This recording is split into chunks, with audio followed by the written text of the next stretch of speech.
ஒரே ஒரு அப்டேட் தான் கொடுத்தாங்க. இணையதளமே தீப்பிடித்து எரிந்து கொண்டு இருக்கிறது. இதை பற்றி டீட்டெயிலாக தான் பேச போகிறோம். தளபதி ரசிகர்கள் பெரிதும் எதிர்பார்த்து காத்திருக்கும் திரைப்படம் தான் கோட். இந்த திரைப்படம் செப்டம்பர் 5ஆம் தேதி உலகம் முழுவதும் வெளியாகிறது. ஸோ படத்தோட அடுத்தடுத்த அப்டேட் ஆகஸ்ட் மாதம் வெளியாகும் அப்படின்னு சொல்லியிருந்தாங்க. அதே மாதிரி அர்ச்சனா கல்பத்தி சொன்ன மாதிரி ஆகஸ்ட் 1ஆம் தேதி கோட் திரைப்படத்தோட அடுத்த அப்டேட் வந்து படத்தோட 3வது பாடலை வந்து ரிலீஸ் பண்ண போகிறாங்க. அஃபிஷியலாக அதுக்கான போஸ்டரும் ரிலீஸ் பண்ணியிருக்காங்க.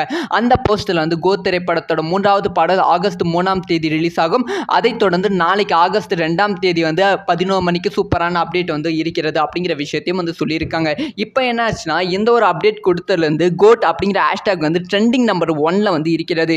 இதுக்கு முன்பு வரைக்கும் வந்து ராயன் அப்படிங்கிற ஹேஷ்டேக், அதுக்கப்புறமா வந்து கங்குவா தங்கலான் அப்படிங்கிற ஹேஷ்டேக்லாம் செம்மையாக ட்ரெண்டிங்கில் இருந்தது. முக்கியமாக வந்து வயநாடு பிரச்சனை வந்து மக்கள் வந்து இந்தியா அளவில் அதிகமாக பேசிக்கொண்டு இருந்தார்கள். சமீபத்தில் சூர்யாவும் ஜோதிகா கார்த்தி இந்த 3 பேரும் சேர்ந்து 50 லட்சம் ரூபாய் வயநாடு பிரச்சனைக்காக வயநாட்டில் உயிரிழந்தவர்கள் குடும்பத்திற்கு கொடுப்பதற்காக காசு வந்து கொடுத்திருந்தாங்க. அதை பற்றியும் அதிகமாக பேசியிருந்தாங்க. ஆனால் கோட் திரைப்படத்தோட 3வது பாடல் அப்டேட் வந்த உடனே கோட் அப்படிங்கிற ஹேஷ்டாக் தான் இணையதளத்தில் செமையாக நம்பர் 1 இடத்துல ட்ரெண்டிங்கில் இருக்கிறது.